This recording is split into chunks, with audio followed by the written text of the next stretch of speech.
Hello everyone, कैसे हो सब बढ़िया होंगे और अच्छे से रीट की प्रिपरेशन कर रहे होंगे। तो क्या पढ़ लिया था अपन लोगों ने?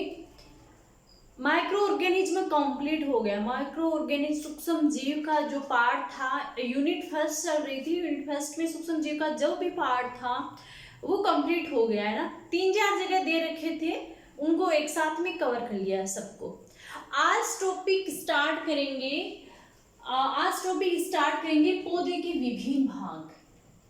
नया टॉपिक है पौधे के विभिन्न भाग। आपके सिलेबस में इस नाम से मेंशन कर रखा है, पौधे के विभिन्न भाग। यूनिट फर्स्ट ही चल रही है अभी, यूनिट फर्स्ट ही चल रही है ना, ये कंप्लीट नहीं हुई अब। यूनिट फर्स्ट 6 यूनिट है आपकी। तो पौधे के विभिन्न भाग हैं, इस चैप्टर के बारे में डिस्कस करेंगे। जितना आपका लेवल है उस हिसाब से। पौधे के कौन कौन से भाग होते हैं गौर कीजिएगा। पौधे के मेन कौन कौन से भाग होते हैं, जैसे कि आपका जड़, पौधे की जड़, तना, पत्ती, फूल, फल, ये होते हैं मेन पार्ट। बात करूं मैं एक डायग्राम के थ्रू रिप्रेजेंट करना चाहूं, जैसे कि मान लीजिए एक कॉमन प्लांट है, ये हो गई अर्थ, ये क्या हो गई अर्थ, ओके। इसके नीचे है ये प्लांट है, इसकी ये जड़ें हो गई, है ना, ये मैन है ना, इसकी ये जड़ें हो, ये क्या हो गई, ये रूट हो गई, या रूट सिस्टम बोल सकते हो इस पूरे को, ये रूट हो गया। इसके ऊपर की ओर बात करूं, जैसे कि ये प्लांट है, इसके ऊपर की ओर ये ऐसे क्या निकल रही है, ऐसे ब्रांचेस निकल रही है ना, शाखाएं जो है वो निकल रही है। ये शाखाएं हैं, ये इधर निकल रही है, इनका क्रम है वो अलग अलग होता है। देन कुछ फ्रूट है, कुछ जो फलियां वगैरह हैं, कुछ फ्रूट हैं वो लगे हुए होते हैं ना, और कुछ फ्लावर कुछ के ऊपर लगा हुआ होता है, कुछ प्लांट्स के साइड में ऐसे फ्लावर लगे हुए होते हैं। फ्लावर भी अलग अलग टाइप के होते हैं। ये कॉमन एक प्लांट को रिप्रेजेंट कर रहा है यहाँ पे। जैसे मान लीजिए ये फ्रूट हो गया आपका, ये क्या हो गया, ये फ्लावर हो गया, ये क्या हो गई, यहाँ पे जैसे ये अलग अलग ब्रांच निकल रही है। जैसे मैं यहाँ पे डिनोट करूँ, यहाँ मैं बता देती हूँ, यहाँ पे डिनोट करूँ, ये क्या हो गई, ये लीफ हो गई, है ना, लीफ, पत्तियां हो गई। ये क्या हो गया, ये स्टेम हो गया, तना हो गया, है ना, ये फ्रूट फल हो गया, ये फ्लावर फूल हो गया, है ना, ये अर्थ हो गई, ये रूट जो जड़ें हो गई है, और ये लीफ क्या हो गई, पत्ती हो गई, ओके। अब क्या होता है कि ये पत्ती है, जैसे कि मान लीजिए ये दो पत्तियां यहाँ पे निकल रही हैं, ये पत्ती है, इस पत्ती के यहाँ पे कक्ष में एक छोटी सी कलिका, एक लीफ लाइक स्ट्रक्चर देखने को मिलती है। उसे कहते हैं उसे कक्ष कहते, कलिका कहते हैं, बड कहते हैं उसे। लीफ लाइक स्ट्रक्चर है उसे बड कहते हैं। और ये कलिका आगे नई पत्ती या कलिका है जो नई ब्रांच का निर्माण है वो कर सकती है। तो लीफ है, एक यंग स्टेम की मैं बात करूं, तरुण तन्ने की मैं बात करूं, पत्ती है, पत्ती के कक्ष में क्या निकलती है, एक लीफ लाइक स्ट्रक्चर निकलती है जिसे कलिका कहा जाता है। जहां से लीफ निकलती है, जहां से यहाँ से मान लीजिए ये लीफ निकल रही है, तो इसे कहते हैं नोड। जहां से पत्ती निकलती है उसे नोड कहते हैं। और दो नोड के बीच में, यहाँ से भी पत्ती निकल रही है, यहाँ से भी पत्ती निकल रही है, तो दो नोड के बीच में जो ये वाला स्थान है, ये वाले स्थान को क्या कहते हैं, इस स्थान को कहते हैं इंटरनोड। दो नोड के बीच के ध्यान दीजिएगा, इंटर का मतलब दो, साइंस में दो टर्म आती हैं, एक होता है इंटर, एक होता है इंट्रा। इंटर का मतलब होता है दो के बीच और इंट्रा का मतलब होता है एक ही के बीच, है ना। तो इंटर का मतलब है दो नोड के बीच में जो स्थान होता है उसे इंटर नोड कहते हैं। ओके, ये कॉमन एक स्ट्रक्चर हो गई एक पौधे के भाग की, जिसे एक रफ डायग्राम के थ्रू रिप्रेजेंट किया है। अब सबसे पहले डिस्कस करेंगे रूट सिस्टम से। रूट क्या होती है और कैसे इनका निर्माण होता है, कितने टाइप की होती हैं, इन सब के बारे में डिस्कस करेंगे। रूट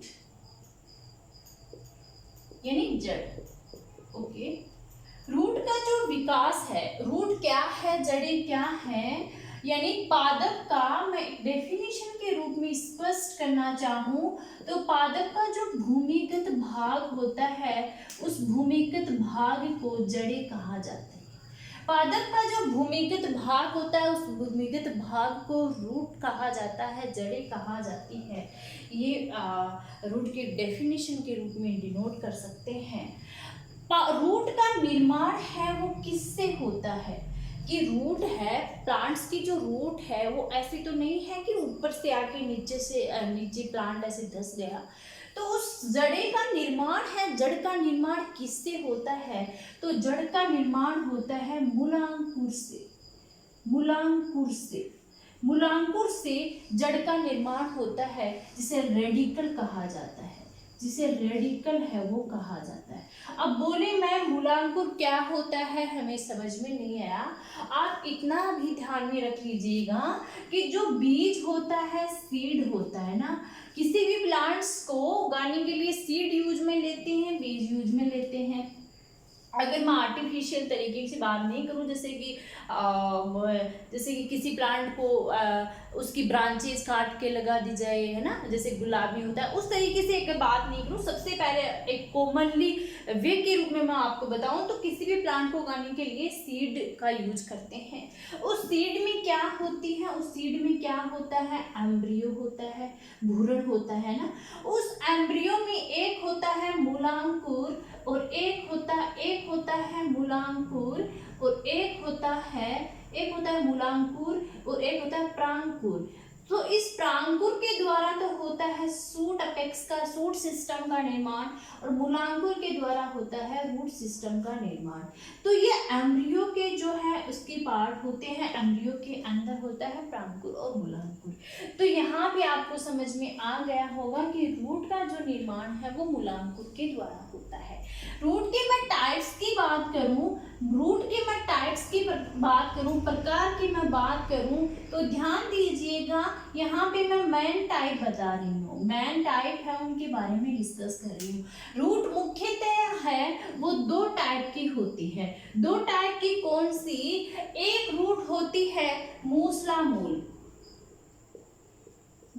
मूल और दूसरी रूट होती है जकड़ा मूल।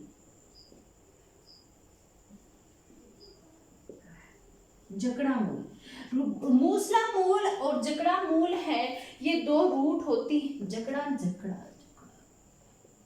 मूसला मूल है, इसे कहा जाता है टेप रूट सिस्टम। और जो जकड़ा मूल होती है उसे कहा जाता है फाइब्रस रूट सिस्टम। बोले मैम टाइप तो बता दिया, लेकिन हमें अच्छी तरीके से क्लियर नहीं हो रहा है कि हम कैसे देख के प्लांट्स को उखाड़ के पता करें यंग प्लांट्स को कि इसमें ये कौन सा प्लांट है, मोनोकोट है, डाइकोट है, क्या है, कैसे है। मूसला मूल वो मूल होती है, ऐसी मूसला मूल वो मूल होती है जो कि प्रांकुर से निर्मित होती है। सबसे पहले प्रांकुर, मूसला मूल और जकड़ा मूल दोनों के लिए यह कंडीशन है कि दोनों प्रांकुर से विकसित होती है, यानी मूल होती है वो प्रांकुर से विकसित होती है, लेकिन इसके आगे अपवाद भी पढ़ेंगे। तो ऐसी मूल जो प्रांकुर से विकसित होती है और जिसमें क्या होता है, जिसमें प्राथमिक मूल होती है, प्राथमिक मूल से पार्श्वीय मूल है, पार्श्वीय जड़ें हैं, वो निकली हुई होती हैं, वो निकली हुई होती है, उसे कहा जाता है tap root system. Tap root system यानी कि एक हो गई, जैसे ये मूल है, ये जड़ है, और ये हो गई प्राथमिक जड़, है ना, प्राथमिक जड़ हो गई, प्राथमिक जड़ हो गई। ये यहाँ पे जैसे मान लीजिए यह यहाँ पे रूट है और यहाँ से मूलांकुर से ये प्राथमिक जड़ निकल गई। अब इस प्राथमिक जड़ के ही पार्श्व में दूसरी जड़ें ऐसी निकली हुई होती हैं जिन्हें प्राइमरी जड़, ये मूल जड़ हो गई, ये हो गई मूल जड़ हो गई, और इस मूल जड़ से ही जैसे ये प्राथमिक जड़ें, ये द्वितीय जड़ें, है ना, ये द्वितीय जड़ें, ये तृतीय जड़ें, है ना, ऐसे निकली हुई होती हैं। तो मेन मूल से, प्राथमिक मूल से ये हो गई प्राथमिक, और इसे ये पार्श्वीय प्राथमिक है, ध्यान दीजिएगा, जैसे ये प्राथमिक मूल है ना, प्राइमरी मूल है, और ये पार्श्वीय प्राथमिक मूल है, पार्श्वीय प्राथमिक मूल्य, है ना, पार्श्वीय द्वितीय मूल्य, पार्श्वीय तृतीय मूल्य। तो ये मेन मूल हो गई, या आप बोल सकते हो प्राथमिक मूल हो गई। इस प्राथमिक मूल से साइड में ऐसे जड़ें भी निकली हुई होती हैं। इस सिस्टम को, ऐसे रूट सिस्टम को कहा जाता है टेप रूट सिस्टम, और ये किसमें पाया जाता है, ये डाइकोट में पाया जाता है। डाइकोट यानी द्विबीजपत्री पादपों में पाया जाता है। बोले मैम द्विबीजपत्री कैसे, कि ऐसे प्लांट्स, ऐसे सीड जिनमें 2 बीज पत्र पाए जाते हैं उन्हें द्विबीजपत्री प्लांट कहते हैं। यानी कि जो सीड होता है, आप जैसे कि ग्राउंडनट को लेके देख लीजिएगा, जैसे कि चने को लेके देख लीजिएगा, जिसमें 2 बीज पत्र होते हैं उसे द्विबीजपत्री कहा जाता है। तो ये डाइकोट में है वो प्रेजेंट होता है। जैसे कि सरसों का प्लांट्स है ना, सरसों का पौधा, चना हो गया, मूंगफली हो गई, ये इसके एग्जाम्पल हो गए। नेक्स्ट बात करूं जकड़ा मूल की। जकड़ा मूल की ऐसी मूल जिसमें प्राथमिक मूल है, प्राथमिक मूल मूलांकुर से विकसित ऐसी मूल जिसमें प्राथमिक मूल है, वो तो अलग विकसित होती है, अलग विकसित या फिर होती ही नहीं है, लेकिन तने के आधार से अनेक जड़ें निकली हुई होती हैं, अनेक जड़ें निकली हुई होती हैं। इन्हें क्या कहा जाता है, फाइब्रस रूट सिस्टम। तने के आधार से अनेक जड़ें निकली हुई होती है। आपको डायग्राम के थ्रू बताऊं, जैसे कि ये हो गया तना, ये हो गई अर्थ। अब यहाँ से जो जड़ें हैं, ये जैसे कि यहाँ से अनेक जड़ें हैं वो निकल गई। अब इसमें क्या आप मुझे बता सकते हो क्या कि प्राइमरी रूट कौन सी है? नहीं बता सकते। इसमें तो देखने को मिल रही है, और इससे वो निकल रही हैं जो पार्श्वीय जड़ें हैं, लेकिन इससे जो पार्श्वीय जड़ें हैं वो देखिए तने के आधार से निकल रही है, इसलिए इन्हें फाइब्रस रूट सिस्टम या जकड़ा मूल कहा जाता है। और ऐसी जो रूट है वो देखने को मिलती है मोनोकोट प्लांट में।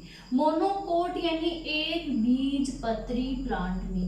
एक बीजपत्री यानी ऐसे प्लांट जिनके सीड में केवल एक बीजपत्र पाया जाता है, उन्हें एक बीजपत्री प्लांट कहते हैं। उदाहरण के तौर पर मैं बताऊं तो आपको एग्जाम्पल देखने को मिलता है गेहूं में। गेहूं है वो मोनोकोट का एग्जाम्पल है। ये हो गई आपकी रूट। मेनली रूट 2 टाइप की होती है, tap root system, hybrid root system. एक तीसरे टाइप की जो रूट होती है, तीसरे टाइप की रूट है वो मैं आपको यहाँ पे बता देती हूँ, और वो रूट होती है अपस्थानिक रूट। वो जड़ें होती हैं अपस्थानिक जड़ें। अपस्थानिक जड़ें कहने का मतलब एडवेंटिशियस रूट। अपस्थानिक जड़ें एडवेंटिशियस रूट कौन सी होती हैं? कि ऐसी जड़ें जो कि मूलांकुर से विकसित नहीं होती हैं, मूलांकुर से नहीं निकलती हैं, ये पादप के किसी अन्य भाग से निकलती हैं, उन्हें एडवेंटिशियस रूट कहा जाता है, अपस्थानिक जड़ें कहती हैं। यानी कि मूलांकुर से विकसित नहीं होती हैं। ऐसी जड़ें किसमें देखने को मिलती हैं? जो घास होता है, जो बरगद होता है, उसमें कौन सी जड़ें पाई जाती हैं? इनमें है जो है वो अपस्थानिक जड़ें वो पाई जाती हैं। ये हो गए रूट के टाइप, अच्छी तरीके से आपको क्लियर हो गए होंगे। अब मैं रूट के कार्य बता देती हूँ कि रूट के कौन कौन से कार्य होते हैं। कार्य भी एग्जाम्पल वो इम्पोर्टेंट है, क्योंकि ऐसा पूछा जा सकता है निम्न में से रूट का कौन सा कार्य नहीं है के हिसाब से ऐसे पूछा जा सकता है। कार्य की मैं बात करूं, रूट क्या काम करता है, क्या वर्क करता है?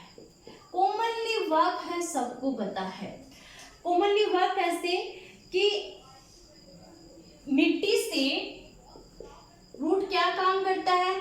मिट्टी से पानी और खनिज लवण है वो अवशोषित करता है। खनिज लवणों का क्या करता है? अवशोषण करता है ना। पानी और खनिज लवण अवशोषित करते हैं कौन? जो मिट्टी है, मिट्टी से पानी और खनिज लवण अवशोषित करते हैं कौन? जड़ें। बिल्कुल अच्छी तरीके, यानी रूट को भी वाटर को भी अब्जॉर्ब कर रहा है एंड मिनरल्स को भी अब्जॉर्ब कर रहा है रूट सिस्टम। दूसरा क्या काम होता है? दूसरा काम होता है कि पादप को जो है वो मिट्टी में दसाए हुए रखना, यानी कि प्लांट्स को एक जगह है स्थिर रखना, है ना।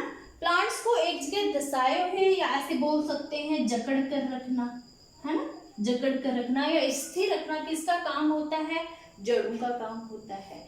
तीसरे वाक्य की मैं बात करूं तो जड़ें क्या काम करती हैं? जड़ें काम करती हैं खाद्य पदार्थों के संचय का काम करती हैं। खाद्य पदार्थों के संचय का काम है वो जड़ों के द्वारा किया जाता है। और चौथा है जो आपने शायद नहीं सुना होगा और ऐसा ऑप्शन में आ सकता है, इसमें भी पॉसिबिलिटी इसकी ज्यादा है। कौन सा काम? कि जड़ें हैं पादप नियामकों का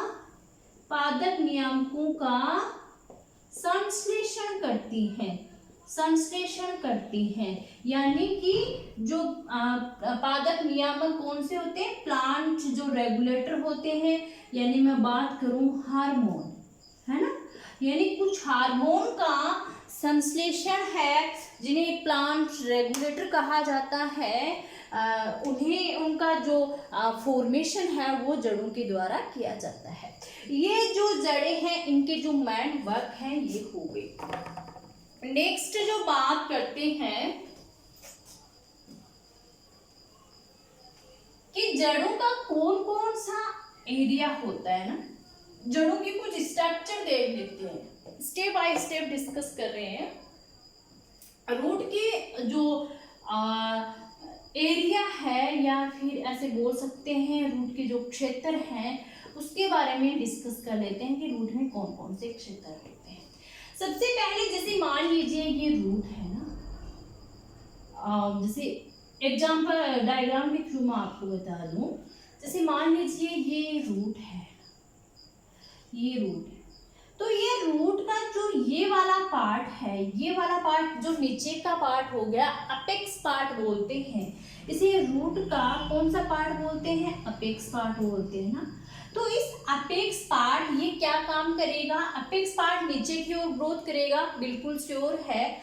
तो इसकी जो सेल्स होती हैं वो बहुत सेंसिटिव, बहुत कोमल सेल होती हैं इस अपेक्स पार्ट की।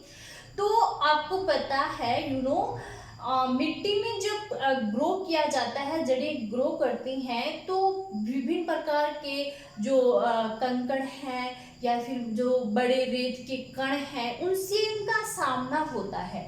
उनसे सामना होता है। इसलिए एक्चुअली में ये डैमेज ना हो जाए, सामना होता है तो ये डैमेज हो सकते हैं, क्योंकि ये तो बहुत सेंसिटिव, बहुत कॉमन पार्ट है ये तो इतने बड़े कणों का अगर ये सामना करती हैं तो इसकी कोशिकाएं क्षतिग्रस्त ना हो जाए, क्योंकि अगर ये पार्ट डैमेज हो जाएगा तो बिल्कुल प्लांट डिस्ट्रॉय हो जाएगा।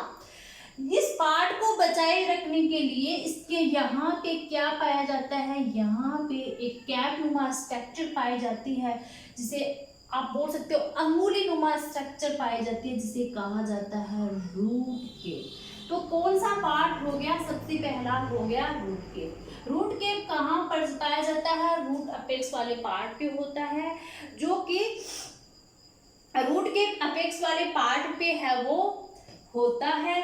और आपका जो इसमें हाँ जड़ों को आगे है वो मिट्टी में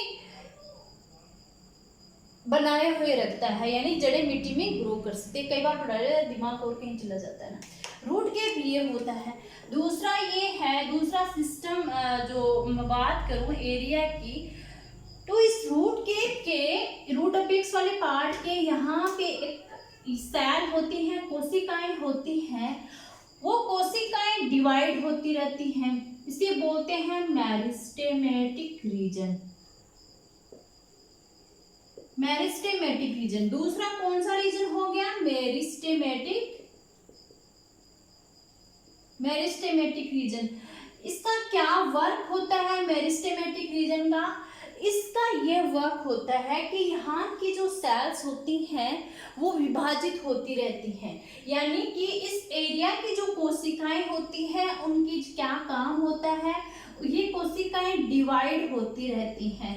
अब डिवाइड होती रहती हैं, इसका मतलब आप समझ गए होंगे कि ये सेल्स कैसी होती हैं, सेल्स स्मॉल होती हैं, छोटी होती हैं।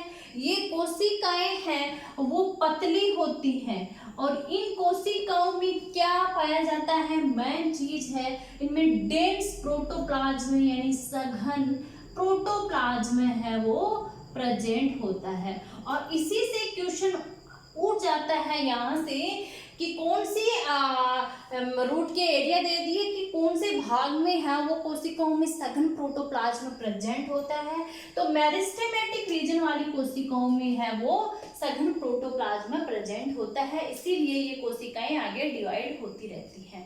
नेक्स्ट जो तीसरा पार्ट आता है elongation part, elongation area. Elongation area है वो यहाँ पे मेरिस्टेमेटिक रीजन वाले एरिया के ऊपर की ओर ये मेरिस्टेमेटिक हो गया, और यहाँ पे ये इलोंगेशन रीजन है वो प्रेजेंट होता है।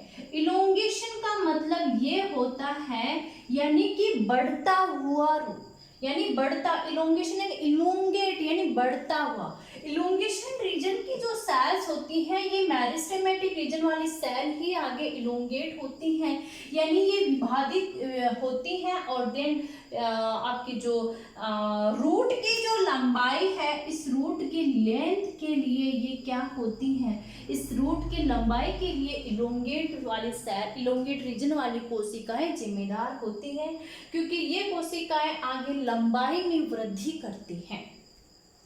इसके बाद में इलोंगेट सेल आगे की ओर क्या करती हैं, इलोंगेट कोशिकाएं हैं जो आगे की ओर क्या बनाते हैं, यहाँ पे सेल्स में क्या आ जाती है, मैच्योरिटी आ जाती, यानी एरिया की मैं बात करूं तो यहाँ पे मैच्योरेशन एरिया आ जाता है। मैच्योरेशन एरिया आने का मतलब ये है कि आगे का पार्ट होता है मैच्योरेशन रीजन, यानी कि परिपक्व रीजन। परिपक्व रीजन का मतलब कि जहाँ पे इलोंगेट वाली जो सेल्स थी वो अब आगे डिवाइड नहीं होंगी, इन कोशिकाओं में आगे कुछ भी नहीं होगा, ये सिर्फ यहाँ पे मैच्योर हो चुकी हैं ये कोशिकाएं, इसीलिए इस रीजन को मैच्योरेशन रीजन कहा जाता है। परिपक्वन जो एरिया क्षेत्र है वो कहा जाता है। अब ध्यान दीजिएगा आगे एक पार्ट और आता है वो होता है रूट हेयर। रूट हेयर है ना, अब रूट हेयर ऐसा पूछा जा सकता है, क्वेश्चन आ जाए, रूट हेयर है वो रूट के कौन से क्षेत्र से डेवलप होते हैं, निकलते हैं? आपका maturation area, elongation, meristematic reason, apex part, है ना। तो ज्यादातर तो बच्चे एपेक्स पार्ट करके आते हैं क्योंकि इसमें कंफ्यूज, रूट हेयर मतलब एपेक्स से ही होते होंगे। ध्यान दीजिएगा यहाँ पे सिंपल स्ट्रक्चर में जो मैच्योरेशन वाला रीजन है इसमें रूट हेयर है वो ऐसे निकले हुए होते हैं, यानी रूट हेयर है वो मैच्योरेशन वाले रीजन के, मैच्योरेशन रीजन है उसका ही पार्ट होते हैं, और यू रूट हेयर है वो यूनिसेलुलर होते हैं। ध्यान दीजिएगा रूट हेयर यूनिसेलुलर होते हैं, सिंपल स्ट्रक्चर होती है। रूट हेयर क्या काम करते हैं, ध्यान दीजिएगा, रूट हेयर का क्या काम होता है, ये वर्क करते हैं वाटर एंड मिनरल्स के अब्जॉर्प्शन का। वाटर एंड मिनरल्स के अब्जॉर्प्शन का काम कौन करते हैं, रूट हेयर करते हैं। रूट हेयर वाटर और मिनरल के अब्जॉर्प्शन का काम करते हैं। तो ये आपके कौन से हो गए, रूट के जो एरिया है, रूट के पार्ट हैं कौन कौन से होते हैं, मैंने डायग्राम के थ्रू समझाने की कोशिश की है, आपको अच्छी तरीके से समझ में आ गया होगा कि कौन कौन से एरिया होते हैं और इनके वर्क है वो मेन है, कार्य है। एरिया के क्या काम होते हैं, सेल्स कौन सी डिवाइड होती है, किसमें डेंस प्रोटोप्लाज्म प्रेजेंट होता है, किनमें नहीं। अब आगे के रूट के बारे में बात करूं तो रूट के मॉडिफिकेशन क्या है, मूल के क्या रूपांतरण है, मूल के रूपांतरण की मैं बात करूं, मॉडिफिकेशन की बात करूं तो क्या क्या रूट के मॉडिफिकेशन मिल सकते हैं। यानी कि आपको पता है रूट क्या काम करती है, वाटर एंड मिनरल्स के एब्जॉर्प्शन का काम करती है, ओके।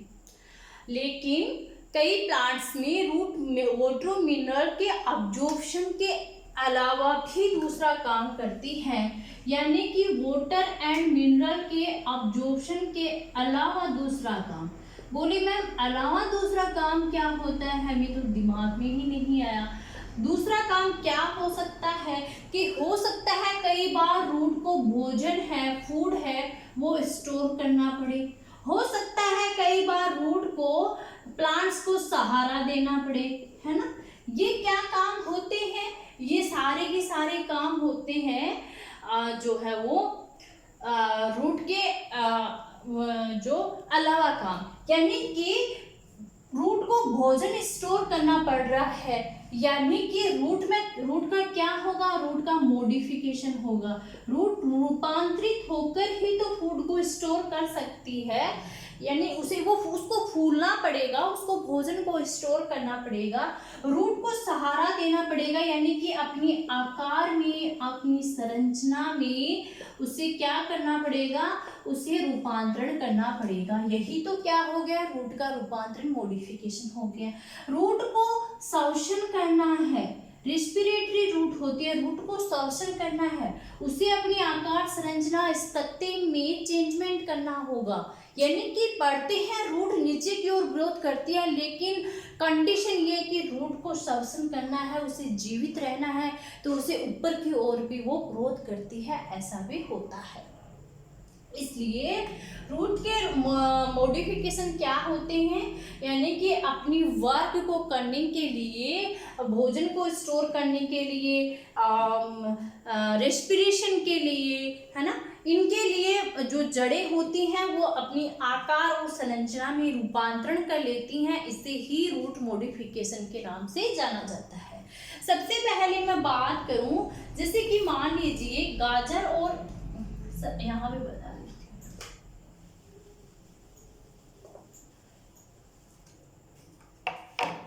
जैसे मान लीजिए गाजर और सलजम की मैं बात करूँ ना, गाजर और सलजम ना, ये एग्जाम्पल है, ये इम्पोर्टेंट है, ये एनसीईआरटी से उठाए हुए एग्जाम्पल है ना, गाइड से अदर और से नहीं, एनसीईआरटी के एग्जाम्पल की मैं आपके सामने डिस्कस कर रही हूँ। गाजर है, सलजम है, आपका शकरकंद है, शकरकंद है, ये क्या होती हैं, ये जड़ी ही होती है। गाजर और सलजम में तो पाई जाती हैं जो मूसला मूल, मूसला मूल, मूसला मूल होती है गाजर और सलजम में पाई जाती हैं, और जो शकरकंद होती है उसमें पाई जाती है अपस्थानिक मूल, है ना। इस चीज को आप ध्यान में रखना। गाजर सलजम है, मूसला मूल होती है, शकरकंद अपस्थानिक। ये तीनों क्या होती है, तीनों रूट ही होती है। गाजर क्या है, गाजर रूट है। सलजम क्या है, सलजम रूट है। शकरकंद क्या है, शकरकंद रूट है ना। ये तीनों क्या करती हैं, ये तीनों हैं वो फूड स्टोर करने के लिए, फूड है वो स्टोर करने के लिए क्या करती है, अपनी संरचना में रूपांतरण करती हैं, यानी वो फूल जाती हैं। और इस चीज को, गाजर तो सबने खाई है, गाजर को ध्यान में रखकर आप गाजर की इमेज सामने रखकर आप देखिएगा कि गाजर है वो एक तरह का रूट है और वो फूड स्टोर करने के लिए वो फूल जाती है। नेक्स्ट मैं बात करूं बरगद के बारे में, है ना। बरगद में कौन सी रूट पाई जाती है, बरगद होती है, बरगद का पेड़ देखा है, बहुत भारी ऐसे पेड़ होता है बरगद का, और इसमें क्या होता है, ऐसे ऊपर से जड़ें लटकी हुई होती है ना, ऊपर से देखने पर ऐसा लगता है बरगद के पेड़ को देखने पर कि इसकी बरगद से शाखाएं निकली हुई। बरगद का ये जो भारी पेड़ है, इसको देखने पर ऐसा लगता है, ऐसे नीचे की ओर आई हुई होती है, तो ऐसा लगता है कि इसकी जो तने की शाखाएं हैं ये नीचे की ओर है। एक्चुअल में ये शाखाएं नहीं होती हैं, ये रूट की बरगद की जड़ें होती हैं, और उन्हें कहा जाता है प्रोप रूट। उन्हें कहा जाता है प्रोप रूट। प्रोप रूट किसमें पाए जाते हैं, ध्यान दीजिएगा, प्रोप रूट है वो आपकी बरगद में पाई जाती है, और इनका क्या काम होते हैं, इनका काम होता है सहारा प्रदान करना। सहारा प्रदान करने का काम कौन सी जड़ें करती हैं, प्रोप रूट है वो बरगद में पाई जाती है। मेज और शुगर केन की मैं बात करूं, मेज एंड शुगर केन, मेज होता है मक्का, शुगर केन होता है गन्ना, है ना, शुगर केन गन्ना और मेज होता है मक्का, है ना। इनकी मैं बात करूं तो इनमें क्या होता है, इनमें भी सहारा प्रदान करने के लिए जो तना होता है, उस तने की गांठें होती हैं, उन गांठों से जड़ें निकली हुई होती हैं, और इनमें जो जड़ें पाई जाती हैं उन्हें स्टिल्ट रूट कहा जाता है। स्टिल्ट, मुझे हिंदी में नाम याद नहीं आ रहा स्टिल्ट का क्या होता है, इन्हें स्टिल्ट रूट है वो कहा जाता है। और शुगर केन और जो मेज होती हैं, इसकी स्टिल्ट रूट भी सहारा प्रदान करने का है वो काम करती है। आपको मैं बताऊं राइजोफोरा की मैं बात करूं, है ना, राइजोफोरा क्या ऐसा प्लांट्स होता है जो कि आपका बोल सकते हो स्विम्प एरिया में पाया जाता है ना। राइजोफोरा प्लांट मतलब अनुप क्षेत्र में पाया जाता है, यानी कि पानी वाले एरिया में जो है वो पाया जाता है। अब इस राइजोफोरा प्लांट्स में क्या होता है, जो जड़ें होती हैं वो सब्शन नहीं कर पाती। आप सबको पता है ऐसे एरिया में तो जड़ें सब्शन कर ही नहीं पाएंगी, तो इसकी जो जड़ें होती हैं वो आमतौर पर जड़ें नीचे की ओर निकलती है, लेकिन इसकी जड़ें होती हैं, जैसे कि ये राइजोफोरा प्लांट है, ये वोटर हो गया ऐसी, है ना, तो इसकी जड़ें ऊपर की ओर ऐसे निकली हुई होती है ना, ऐसे ऊपर की ओर निकली हुई होती है। इन जड़ों को क्या कहा जाता है, ये जड़ें कौन सी होती हैं, राइजोफोरा प्लांट्स में जो जड़ें होती हैं, ये जड़ें क्या काम करती हैं, ये जड़ें रेस्पिरेटरी का काम करती है, यानी कि श्वसन का काम करती है। जो राइजोफोरा प्लांट होती है उसकी जड़ें, इन जड़ों को रेस्पिरेटरी रूट कहा जाता है, रेस्पिरेटरी रूट, है ना, और जो रेस्पिरेशन का काम रेस्पिरेटरी रूट, है ना, और जो रेस्पिरेशन का काम है, श्वसन का काम है, ये जड़ें करती हैं। तो यहाँ पे मैंने आपको अच्छी तरीके से क्लियर किया है रूट क्या होता है, क्या क्या पढ़ा आज हमने, रूट क्या होता है, रूट का निर्माण कैसे होता है, पहले रूट के टाइप्स देखे थे, है ना। रूट क्या होता है, रूट के टाइप्स क्या है, रूट का जो निर्माण है वो कैसे होता है, देन रूट के जो एरिया है वो कौन कौन से हैं, और रूट का जो आपका रूट का मॉडिफिकेशन है ये कैसा है, कैसा क्या होता है इसमें, कौन कौन से में कैसे सब्शन के लिए, कैसे फूड स्टोर करने के लिए रूट है वो मॉडिफिकेट हो जाती है। तो यहाँ पे मैं आपको क्लियर रही होंगी, और नेक्स्ट लेक्चर में स्टेम के बारे में डिस्कस करेंगे, आगे leave, stem, leaf, fruit, floor इस डिस्कस करेंगे। तो पढ़ते रहिए, मेहनत करते रहिए, ऑल द बेस्ट।